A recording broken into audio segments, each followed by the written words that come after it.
Është i pavarur ky tani, apo e morën këta i thanë bëhu i pavarur, si është kjo punë tani, se ti e di ndoshta më mirë. Unë nuk e di më mirë, por nga sa kam ndjekur unë, nuk ishte vetëm Berisha që tha i duam kandidat të pavarur, por ishte edhe Lapaj. Njëkohësisht me Berishën, ose nuk e di tani kush ishte parë. Edhe Agroni pra, i pari. Lapaj, Agroni... Agroni hapi këtë më dhe engri për vete. Por që punë ka unë në partitë, nuk po të fjalë për partitë demokratike, Allah. Një sekundë. Për këte që ka mori 100.000 vota në 2023, në randë dhe 160.000... Entoni journalistori. Shpjegon që procesin, bëstaj... Shpjegon procesin, kë nuk po... Komente fare, s'kam marit e koment. Mu nuk më intereson procesi që janë pyet njerëz... Ta dim se erdhëm tuj, pëstaj të komentojmë, mos ta komentojmë kot. Nëse, ala më kejt nëse që ka rekomandimi atyre, që të kanë shajt me libër shpije në imull të majë dhe ka qenë kundra teje. Së rekomandim, pra, Partia Demokratike vendosi që të gjithë një kandidat si front opozitare, jo vetëm PD-ja më latë. Me thirrjen e shehit, ata ranë dakord dhe thanë do nxjerrim një kandidat si front opozitar. Propozimi i shehit ishte që kandidatit mos si përkisë as si partiet, ishte nga shoqëria civile që të merreshin vota edhe nga jashtë opozitës, edhe nga shoqëria civile edhe nga elektorati. Shoqëria civile Shqipëria? Po mirë, vota që mund të jenë për te i gardit të partive... S'kam për fare, votat janë brenda gardit.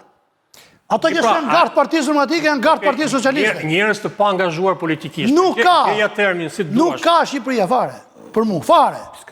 Tani vota si të Ma gjeji, nën drejtues të shoqërive civile kanë qenë deputet Partisë Socialiste dhe Partisë Demokratike. Ermal Hasime që përmendet ti. Ka qenë këshilltari Sali Berisha, shoqëria civile. Po ka qenë para 20 vitesh. Vasilika Hyse, ka qenë Helsingit nën kryetare kuvendit nga Rama. Ma gjeni një shoqëri civile që s'është bërë pjesë civile organizimin e shoqatave si shoqëri civile. Ata janë pjesë e shoqërisë civile, shoqata. Organizata e ftimpruse, shoqëritë civile është çdo njeri i pa angazhuar në parti politike. Dhe këta janë pjesë e shoqërisë civile të pa angazhuar, të pa përfshirë. Po tjetër kështu, ky ka qenë nën kryetari Lapajt. Kush? Binaj. Dhe ato qenë pra. Po ka qenë i angazhuar, se ti thut pa angazhuar. Pa angazhuar për momentin, mos edhe Asimi ka qenë, po nuk është i angazhuar për momentin. Çdo njeriu mund të ketë ndodhur të ketë qenë i angazhuar, por momentin ishin pa angazhuar. Pa ndonjë preferencë politike të qartë, që kanë një duan të bëjnë dhe kanë një projekt, kanë një ide. Shumë Kështu lindi si ide, nuk po gjykoj fare në procesin nga duhet. Unë kam thënë mendimet e mia për procesin si do. Lindi kjo te Agroni dhe pastaj e thithi doktori. Pa preferencë politike. Është duke të thënë Antoni. Mendimet e mia kanë qenë mos marrin pjesë zgjedhje, nuk ka lidhje fare me këtë. Mos flasim tani Ka ide këtë tjetër Antoni, po. Të flasim se çfarë ndodhi. Ndodhi kjo pra që këta dhe pas takimit me Shehin, ku Shehi ishte më i përgatitur se Partia Demokratike besoj dhe ratë të tjerë që kishe kandidaturat e veta, ky propozim që u bën nga Lapaj, nga Berisha, nga Lapaj pastaj, ishte që ta rihapte procesin pa kandidaturat e Shehit, pa u gjykuar, pa u paragjykuar kandidatët. Sepse ishte Asimja, ishte kjo që thamë Çepani. Po, Çepani e tjerë. Dhe ndodhen të që ndodhen. Dhe sa po dori Lapaj, në fillim e mbështeti, Binaj e mbështeti Lapaj i pari, pastaj Nisma e mbështeti me një deklarat jo zyrtare, derisa dori PD që tha që e mbështeti pa u folur me Shehin. Dhe Shehi prandaj e ka kundërshtuar sot, sepse ka thënë që nuk duhet ta bënte publikisht pa folur me ne.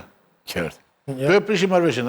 Këtu jemi sot. Duhet bënim një sondazh, pra të kishim një listë me emra dhe të bënim një sondazh. Shumeni me emra të bëjmë sondazh, pastaj më i vlerësuar i sondazhit të shkollës. Jemi sot në procesi pa mbaruar, por që duket sikur ka mbaruar me deklarata publike që kanë bërë secili, sepse pritet një takim me Shehin që Shehi nuk e pranon më për të vendosur pastaj kandidaturën.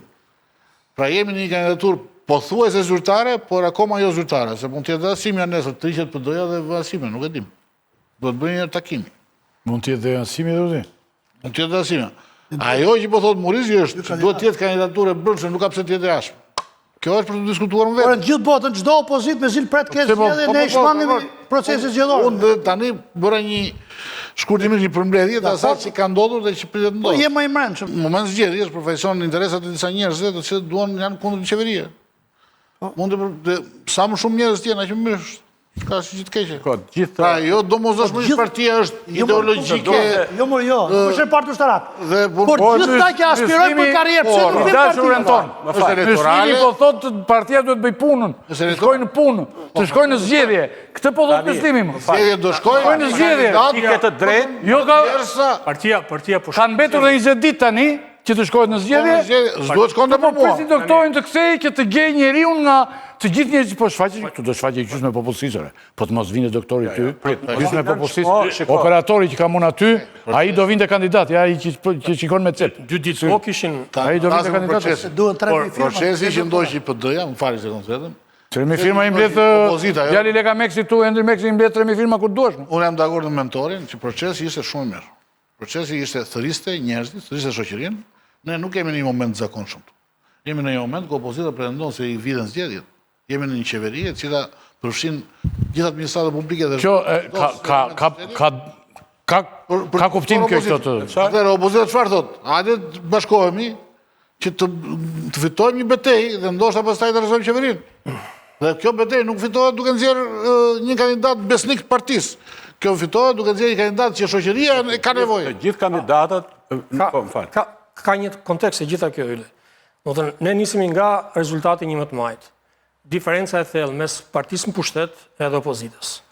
Këto janë zgjedhje të pjeshme. Po them nga 2013 e kthesë po më përpara. Në asnjë rast nuk ka ndodhur që opozita të fitojë zgjedhje të pjeshme. Gjithmonë ka fituar qeveria dhe me rezultate shumë të Edhe me thella. këtë ti heq me nderën. Jo. Me që ti nuk fiton do heqishe. Po ti maksimalizon votat, mo. Ta mbaroj. Jo, ndryrje kam. Po them pra, po rendis disa argumenta. Ti po justifikon tani, mos pjesëmarrjen. Po s'vete fare, mo, atë që të tentoni. Mos shko fare dhe ik. Po, e thënë, kjo është Sa ta bësh procesin kjo qeverak. është një gjë që ka ndodhur dhe e kemi parë, çfarë rezultati ka prodhuar. Ka një propozim nga Agronsheja që hajde të mbledhemi bashkë me një kandidat jo të partive. Berisha ka rënë në këtë lojë. Dakor? Opinioni publik gjithkohën ka thënë Berisha është gogoli, opozita nuk votohet sepse ka Berishën në krye, gjithë qeveria ka drejtuar mitralozin ndaj Berishës, thonë ai është shkaku që PD-ja ndodhet në këtë gjendje. Atëherë Berisha bën këtë lëvizje dhe thotë nuk po nxjerr as Klevis Balliun, as Adriana Kalan, as Edi Palokën, as Albana Vogl, diko tjetër që mund të ishin njerëz kamikaz të partisë, siç i do Myslymi, por po zgjedh një njeri të pa angazhuar për momentin. Vërtetës unë nuk i du këto kamikaz. Po mirë pra mirë. Unë duhet të janë të lirë në shpirt dhe kanë kurajo që të mos ndrohen kamikaz. Tani. Për prej kamikazëve është PD-ja në këtë gjendje. Tashti. Me që thesi që do Myslimi. Po kjo gjë që thot Myslimi. kur hapet Partia Demokratike dhe Partia Demokratike s'ka vujt nga hapja kur. Po kjo që thot ti tash. Është më shumë e hapur se duhet. Që thonë dhe shumë të tjerë është ç'a ujë do japin gomarit. Domethënë, nëse Berisha do e zgjidhet vet nga njerëzit e kamikazët e tij do thonë se e bëri këtë gjë. Se Berisha. Megjithëse sepse aty Berisha i zgjat. Po unë jam kundër kësaj pra. E tha ylli. Dakord tash. Pra ne ti pëlqen kamikazët, unë jam kundër kësaj. Dhe çfarë bën? Duhet të zgjidhen demokratët. Në këtë moment. Dhe demokratët në një farë mënyrë e kanë zgjedhur. Që ti paraprakisht Në 11 maj e kanë zgjedhur. Paraprakisht e di rezultatin e zgjedhjeve. Paraprakisht e di se çfarë bën. Unë nuk e di paraprakisht. Ne kemi 12 vite që e shohim se çfarë ndodh. Ti e di që gjithë pushteti është angazhuar për ta marrë atë bashki. Dhe bashkia nuk ka lidhje me kandidatin Marceliu, mund të ishte kushdo tjetër. Bashkia është Edi Ramës. Dakor? Dhe këta çfarë kanë bërë? Kanë zgjedhur Sozinë e Edi Ramës për t'ia vënë përballë. Jo, nuk është. Sido që të përfundoj rezultati në 9 nëntor, të gjithë në këtë histori dalin të fituar. Kënaqur. Jemi rahat ke puna janë edhe që ka drejt atyre që janë opozitë. Pse në 2007 nuk ishte PD-ja në pushtet? Kur humbi Njeri Oldashi? Po humbjet kanë qenë me diferencë 20-30 gjithë kjo periudhë. 30 vota. Hiq zgjedhjen e Lulzim Bashës, gjithë periudhë nga 2000-shi, duke kaluar te Spartak Ngjela, te Indjeri Oldashi, dhe duke vijuar me Halin Kosovën. Se e di kush është problemi. Sepse edhe Spartak Ngjela nuk u mor si njëri politikë.